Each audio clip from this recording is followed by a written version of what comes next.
কিছু গল্প কিছু কথায় আজকের নিবেদন সঙ্গীতা বন্দ্যোপাধ্যায়ের লেখা যশোমতির ছেলে। হাত বাড়ালো যশোমতি শিশুটিকে কোলে নেবে বলে। এই মুহূর্তে ঘরে অসংখ্য লোকজন, কিন্তু একটা পাতা পড়লেও শব্দ শোনা যাবে। অদূরে দাঁড়িয়ে অনিন্দর পাশে সুপ্রভা। গতকালই যশোমতির বিয়ে হয়েছে অনিন্দর সঙ্গে। সুপ্রভা যশোমতির শাশুড়ি মা, যিনি শিশুটিকে কাঁথা টাথা মোড়া অবস্থায় তার হাতে তুলে দেবেন বলে দাঁড়িয়ে আছেন, তিনি প্রতিমা, রেবতীর মা। হাত বাড়াতে বাড়াতে অনিন্দ, সুপ্রভা এবং অন্য আত্মীয়দের মুখগুলো একবার দেখে নিল যশোমতি।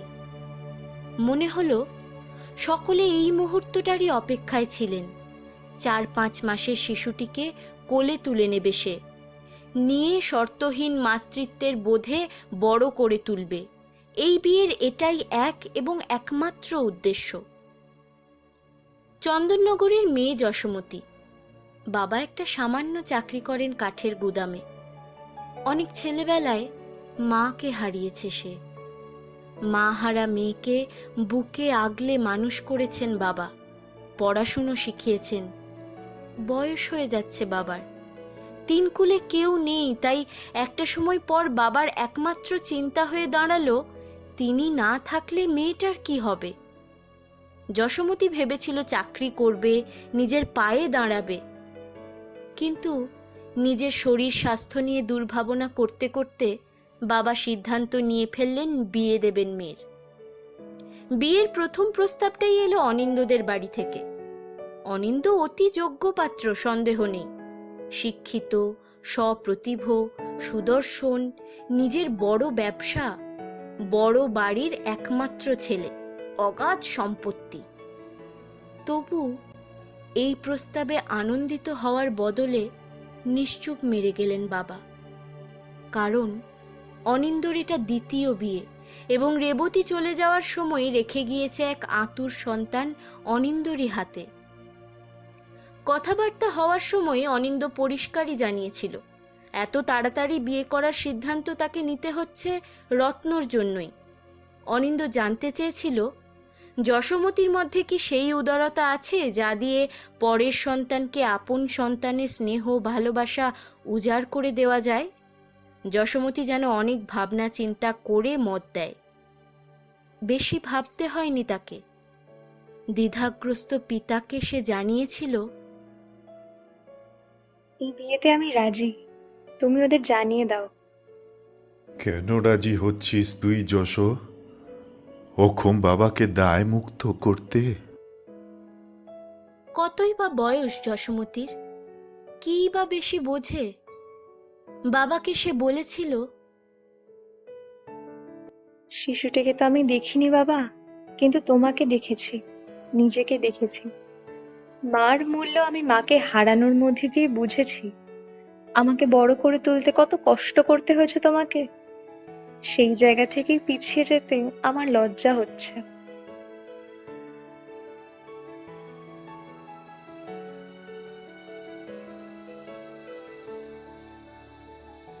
এখন সন্ধে নেমেছে।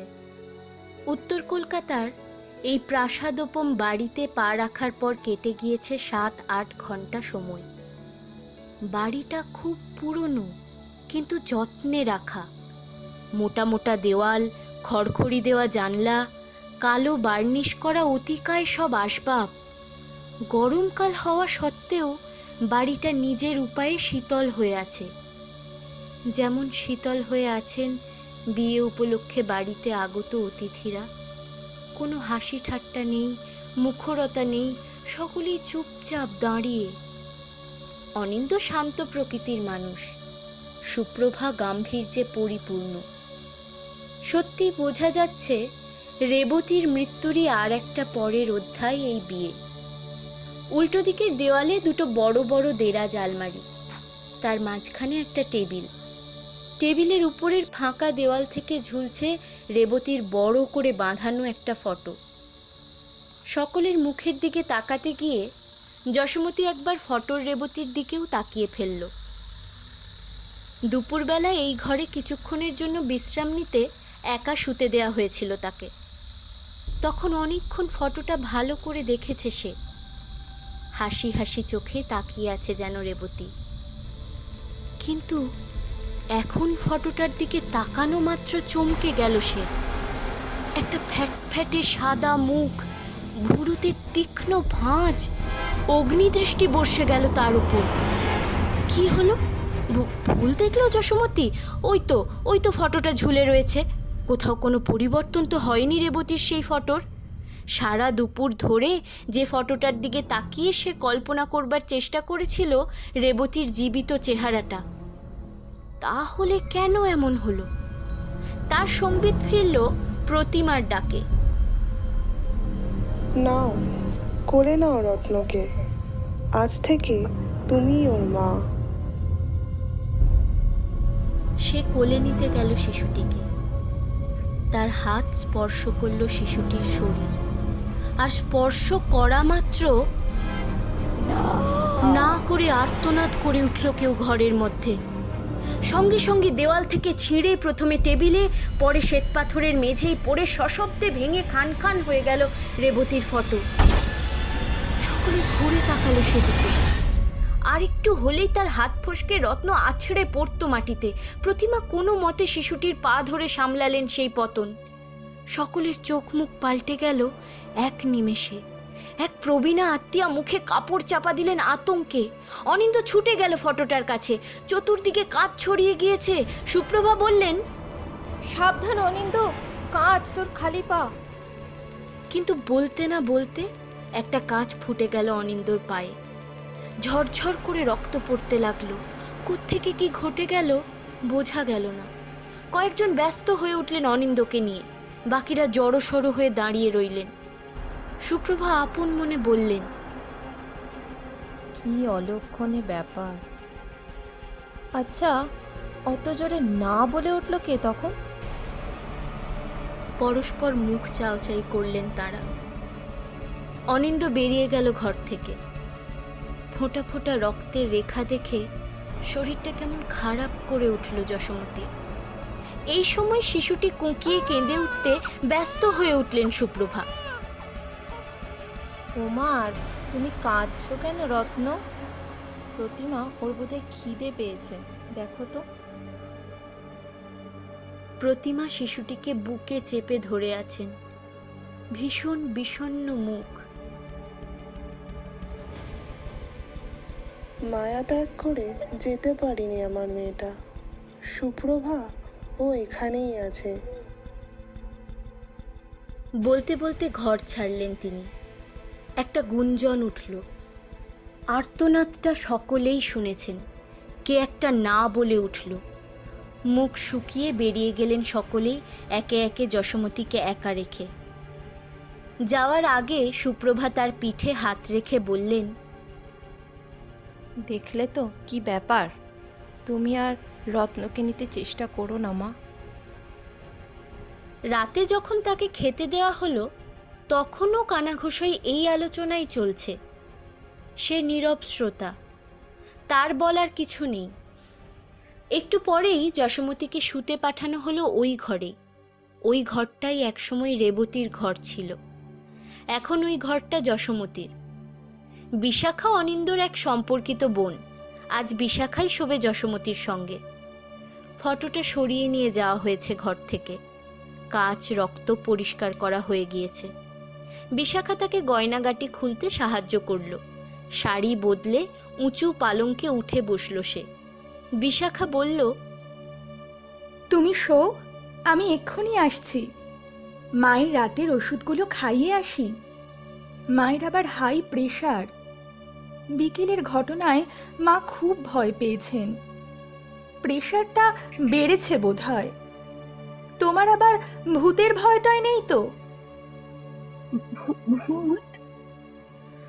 ভূত বলো, আত্মা বলো, যাই বলো না কেন, অতৃপ্ত আত্মা। কতটুকু বয়স ছিল বলো তো রেবতীর? আমার চেয়েও ছোট। জন্মের পর বাচ্চার মুখও দেখেনি। বড় দুঃখের মৃত্যু। মা তো বলছিলেন রেবতীর আত্মার একটা শান্তি সস্তায়নের ব্যবস্থা না করে বিয়ে করাটা ঠিক হয়নি অনিন্দদার। চলে গেল বিশাখা। খাটের উপর বসে আকাশ পাতাল ভাবতে লাগলো যশোমতী। ঘরে নিবু নিবু একটা সবুজ আলো জ্বলছে। ওপাশের গলিতে কমে এসেছে মানুষজনের আওয়াজ। একটা রিকশা ঠং ঠং শব্দ করে চলে গেল। এমনিতেই বাড়িতে কোনো কোলাহল নেই, এত মানুষ থাকা সত্ত্বেও রাত বাড়তে আরো নিঝুম হয়ে এলো চারপাশ। কখন ঘুমিয়ে পড়েছিল যশোমতী। হঠাৎ খাট থেকে পড়ে যেতে যেতে ঘুমটা ভাঙল তার। ঘুমন্ত অবস্থা থেকে যতটুকু চেতনায় ফিরল, সে পড়ে যাওয়া আটকাতে টেনে ধরল চাদর। কিন্তু তা সত্ত্বেও চাদর বালিশ সব জড়িয়ে মরিয়ে ধপাস শব্দে পড়ে গেল মাটিতে। চিৎকার করে উঠল নিজের অজান্তেই। সেই চিৎকারে ঘুম ভেঙে গেল বিশাখার। হাউমাউ করে উঠে বসল বিশাখা। কি হলো বৌদি, কি হলো তোমার? বলতে বলতে ছুটে গিয়ে জ্বেলে দিল বড় আলোটা। ঘড়িতে রাত 2টো। কোমরে ভীষণ লেগেছে যশোমতীর। যত ব্যথা তত বিস্ময়। কেউ তাকে ধাক্কা মেরে ফেলে দিল খাট থেকে। এখনো যশোমতীর শরীরে তার হাতের স্পর্শ লেগে আছে। বিশাখাও যৎপরণাস্তি হতবাক। তুমি পড়ে গেলে কি করে?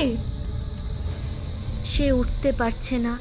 কনুইতে হাঁটুতে সর্বাঙ্গে চোট লেগেছে। তবু সে প্রতিবাদ করল। আমি পড়ে যাইনি, আমাকে কেউ ধাক্কা দিয়ে ফেলে দিল। কি বলছো তুমি? আতঙ্কে মুখে হাত চাপা দিল বিশাখা। ছুটে দরজা খুলে বেরিয়ে গেল। পরক্ষণেই ফিরে এলো অনিন্দ সুপ্রভাকে সঙ্গে করে।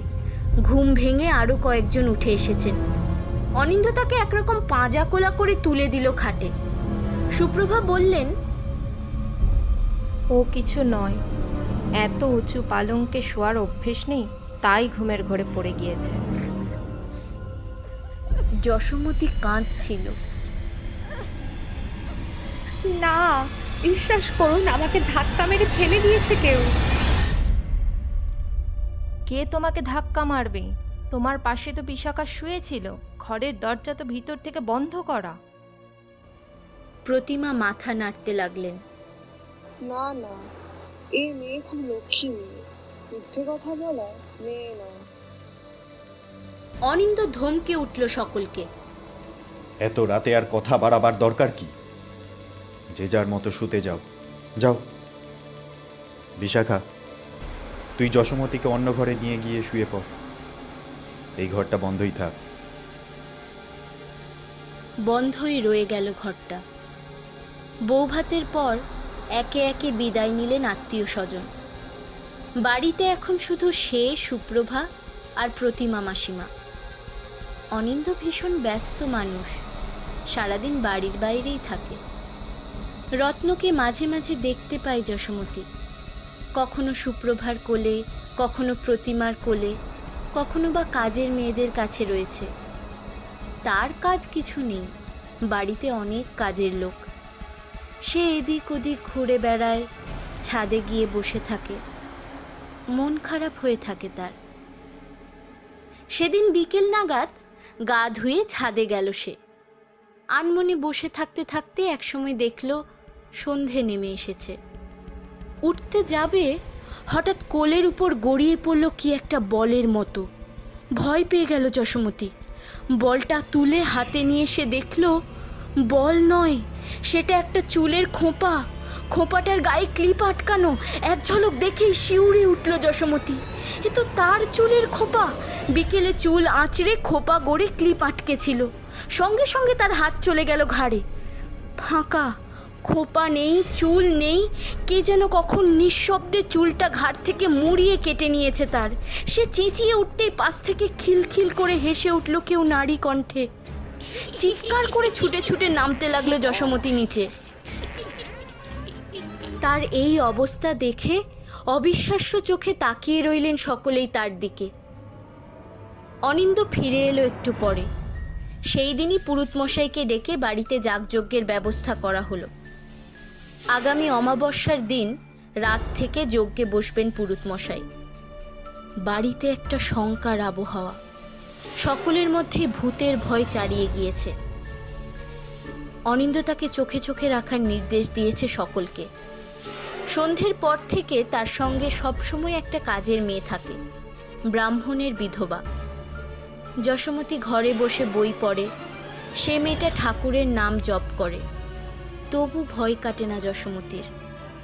মাঝে মাঝেই তার মনে হয় পিছনে কে দাঁড়িয়ে আছে, বারান্দা দিয়ে কে চলে গেল। নতুন বউ, তার চুলের এই অবস্থা, চুলের দুঃখে লুকিয়ে কাঁদে যশোমতী, কাউকে কিছু বলতে পারে না। এতদিনে তার মনে বিশ্বাস জন্মে গিয়েছে রেবতীর আত্মা এই বাড়িতে ঘুরে বেড়াচ্ছে।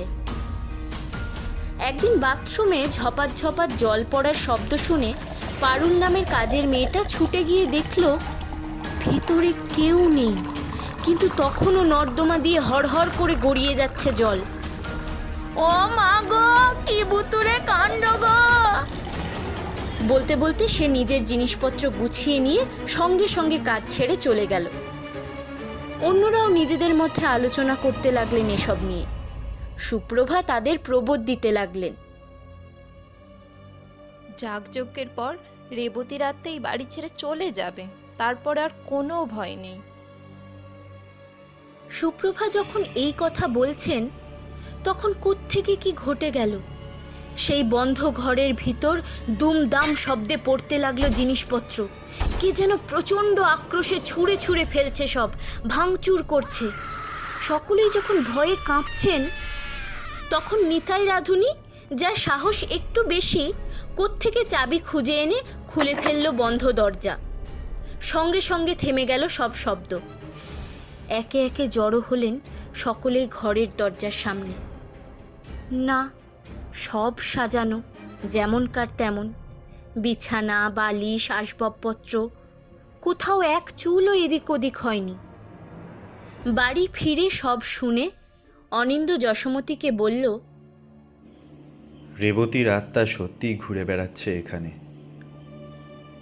না, ও তোমাকে সহ্য করতে পারছে না। আর আর না পারারই তো কথা। জীবনের কোনো শখ আহ্লাদই তো পূরণ হয়নি। মারা যাওয়ার আগের দিন বাচ্চাটাকে একবার কোলে চেয়েছিল, ডাক্তারবাবুরা বারণ করলেন বলেই দেওয়া হয়নি। হয়তো হয়তো এটাই সব থেকে বড় ভুল হয়ে গিয়েছে আমাদের। রত্নর টানেই হাহাকার করছে ওর আত্মা। মা কখনো সন্তানকে ভুলে থাকতে পারে? রেবতী যেদিন মারা যায় সেদিন রত্ন কদিনের শিশু মাত্র, দিব্যি সুস্থ সবল। কিন্তু হঠাৎ করে তার কি জ্বর এলো, হু হু করে বাড়তে লাগলো জ্বর। অনেক ডাক্তার বদ্যি করে কমলো সেই জ্বর। রেবতী ওকে নিজের কাছে ফিরিয়েই নিতে চেয়েছিল বোধহয়। রত্নকে নিয়েও আমার খুব চিন্তা। ওই জন্যই তো ওর খাটের চারপাশে ফেন্সিং করিয়ে দিয়েছি। একদিন গলায় কাপড় জড়িয়ে গেল রত্নর। আমি যদি ওই দিনকে না দেখতাম তাহলে শ্বাসরোধ হয়ে...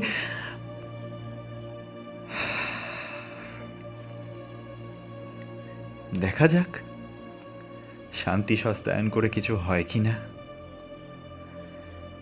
যদি তুমি চাও তাহলে তার আগে কটা দিন তুমি বাপের বাড়িতে কাটিয়ে আসতে পারো। তোমারই বা বড় কোনো ক্ষতি হয়ে গেলে আমি তোমার বাবার কাছে কি করে মুখ দেখাবো বলো তো? যজ্ঞের এখনো ৩-৪ দিন বাকি। সব দিক ভেবে অনিন্দকে দুশ্চিন্তা করতে দেখে যশোমতী রাজি হয়ে গেল চন্দননগরে গিয়ে থাকতে। কিন্তু যাওয়া হলো না তার। পরের দিন যখন যজ্ঞের আয়োজন তুঙ্গে, জিনিসপত্র আসতে শুরু করেছে, ২-৪ জন আত্মীয়ের আগমন ঘটে গিয়েছে বাড়িতে, প্রতিমা চোখের জল ফেলতে ফেলতে সামলাচ্ছেন রত্নকে, তখন হঠাৎ ধুম জ্বর এলো রত্নর। ঠিক যেমন বলেছিল অনিন্দ, হুড়হুড় করে জ্বর বাড়তে লাগলো শিশুটির। সঙ্গে সঙ্গে খবর দেওয়া হলো ডাক্তারকে। ডাক্তার দেখে টেখে গম্ভীর মুখে মাথা নাড়লেন। আমি তো বুঝতে পারছি না যে কি হলো। না, বুকে তো কোনো সর্দি নেই, কোনো ইনফেকশনও নেই গলায়, পেটও ফাঁপেনি, পেট খারাপও তো হয়নি, তাহলে তাহলে চড়চড়িয়ে জ্বর ওঠার কারণ তো আমি আমি সেরকমভাবে কোনো কারণই কিন্তু দেখছি না। 102 জ্বর ছাড়লেই মাথায় জল ঢালার পরামর্শ এবং ওষুধপত্র দিয়ে চলে গেলেন ডাক্তারবাবু। এতদিন হয়ে গিয়েছে, আজ পর্যন্ত যশোমতী কোনোদিনও রত্নকে কোলে তুলে দেখেনি, কোনোদিনও ছোঁয়নি ওর কোমল তুলতুলে শরীর। সেই যে প্রথম দিন ওকে কোলে নিতে গিয়ে নেওয়া হলো না, তারপর শুধু দূর থেকেই দেখেছে সে শিশুটিকে। এমনকি শিশুটি যে ঘরে থাকে সে ঘরেও কখনো পা রাখেনি যশোমতী। সে তো সত্যি সত্যি শিশুটির মা হয়ে উঠবে বলেই এসেছিল এ বাড়িতে, আদরের, ভালোবাসার, স্নেহের কোল দেবে বলে এসেছিল। মায়ের মতো করে যত্নে মমতায় বড় করে তুলবে রত্নকে, এই জন্য এসেছিল। মনে মনে প্রতিজ্ঞা করেছিল রত্নকে কোনো দিনও বুঝতে দেবে না সে ওর নিজের মা নয়। ছেলেবেলায় সে যেমন মাকে খুঁজে বেড়াতো বাড়িময়, ঘুম ভেঙে উঠে মাকে দেখতে চাইতো, ভয় পেলে লুকোতে চাইতো মায়ের বুকে, আর পারতো না বলে হাঁটুতে মুখ গুজে কাঁদতো অঝরে। মনে মনে যশোমতী ঠিক করেছিল এই সব অভাব কখনো টের পেতে দেবে না রত্নকে। কিন্তু এই মন নিয়ে এসেও সে রত্নর মা হয়ে উঠতে পারল না। শুধু তাই নয়, রেবতীর ভয়ে, অত্যাচারে সেই বাড়ি থেকেই চলে যাচ্ছে।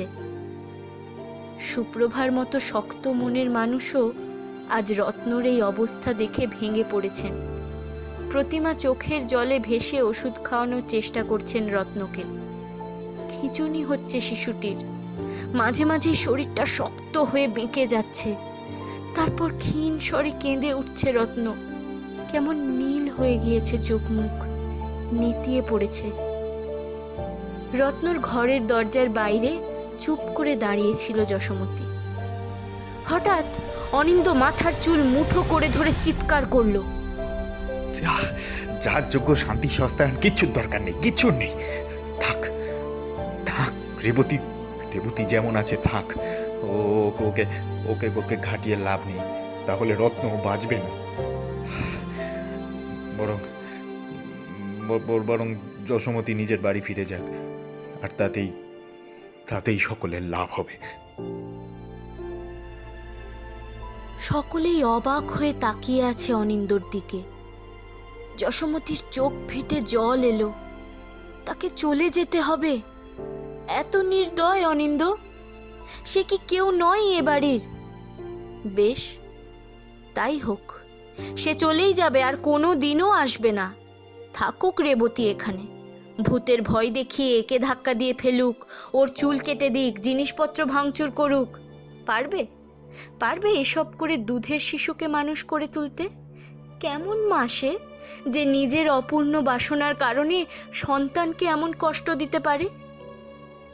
এই কথা ভাবা মাত্র পা আটকে গেল যশোমতীর। সত্যি তো, সে নিজেই বা কি? রেবতীর ভয়ে সে তো গুটিয়ে এতটুকু হয়ে পালঙ্কে পা তুলে বসে থেকেছে, চুলের দুঃখে কেঁদেছে। একবারও কি ভেবেছে রত্নর কথা? চেষ্টা করেছে রত্নকে কাছে টানার? রত্ন কাঁদলে তার বুকে বেজেছে সেই কান্না? যাবে সে ঠিকই, কিন্তু যাওয়ার আগে রত্নকে একবার কোলে তুলে আদর করবে। পরে আর দেখা হয় কি না হয় ভাবা মাত্র পিছন ঘুরে সে হাঁটতে লাগলো রত্নর ঘরের দিকে। একে ঠেলে ওকে ঠেলে সে সোজা পৌঁছে গেল খাটের পাশে। অনিন্দ বলল, তুমি এখানে কেন? কি দরকার? আরে আরে আবার রেবতী খেপে উঠবে। কিন্তু সে অনিন্দর কথা কানেও তুলল না। কাউকে কিছু বলার সুযোগ না দিয়ে সে প্রতিমার কোল থেকে ছিনিয়ে নিজের কোলে তুলে নিল রত্নকে। অমনি খটখটে দিনের বেলা, বাইরে একটা পাতাও হেলছে না গাছের, অথচ ঝড় উঠল ঘরের মধ্যে। পর্দাগুলো কে যেন টেনে টেনে ছিঁড়ে নামাতে লাগলো মাটিতে। টেবিল থেকে ছিটকে পড়ল টেবিল ল্যাম্প। সকলের চোখের সামনে কল্পনার অতীত ঘটনা ঘটতে লাগলো। কে যেন বুকের সমস্ত আক্ষেপ নিয়ে তাণ্ডব করতে লাগলো ঘরের মধ্যে। একটা চেয়ার তুলে ছুঁড়ে দিল যশোমতির দিকে। লাগতে লাগতে বেঁচে গেল সে। লাগলে লাগতে পারতো রত্নরও। এবার ভীষণ রেগে গেল যশোমতি। জোরে জোরে সকলকে শুনিয়ে বলল, দেখি দেখি কে আমার মুখ থেকে ছিনিয়ে নেয় রত্নকে। আমি রত্নর মা, আমার বুকে রত্ন সবচেয়ে নিরাপদ। ভগবান এসে চাইলেও রত্নকে আমি তার হাতে দেব না। আরে বাড়ি ছেড়ে কোথাও চলেও যাচ্ছি না। আমি ছাড়া রত্নকে বড় করে তুলবে কে? কাকে ডাকবে ও মা বলে? ভূতকে? ভূতের সঙ্গে খেলবে? ভূত কবিতা মুখস্থ করাবে ওকে? যখন ও বড় হবে, বিয়ের বয়স হবে, তখন কি ভূত ওর জন্য বউ খুঁজতে বেরোবে? এই সব আমি করব। রত্ন আমার ছেলে। রত্ন আমার ছেলে।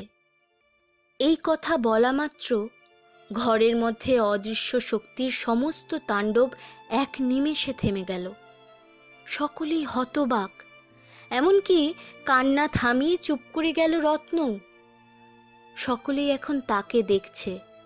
মাথা থেকে ঘুমটা খসে গিয়েছে যশোমতির। নির্মমভাবে কাটা খোঁচা খোঁচা চুলগুলোর জন্য একটু লজ্জা পেল সে। তাড়াতাড়ি ঘোমটাটা টানল মাথায়। তারপর আস্তে আস্তে দোলাতে দোলাতে ঘুম পাড়াবার চেষ্টা করতে লাগলো রত্নকে। ঘণ্টাখানেকের মধ্যে জ্বর কমে গেল রত্নর। যশোমতির কোলে শুয়ে হাসতে লাগলো রত্ন ফোকলা মুখে। ঘরে এখন আর কেউ নেই। সকাল থেকে যা ধকল গিয়েছে, সকলেই এখন একটু খেতে গিয়েছে খাবার ঘরে। প্রতিমা গিয়েছেন স্নান টান সারতে। যশোমতি গুনগুন করে গান করছিল একটা, তার ছেলেবেলার গান। মা গেয়ে ঘুম পাড়াতেন। হঠাৎ তার মনে হলো ঠিক পিঠের পিছনে দাঁড়িয়ে কেউ করে কাঁদছে। যে কাঁদছে তার বুকের মধ্যে অনেক চাপা কষ্ট। যশোমতি ভয় পেল না, বরং তার চোখ ভরে উঠল জলে। সে বলল, কেঁদো না রেবতী।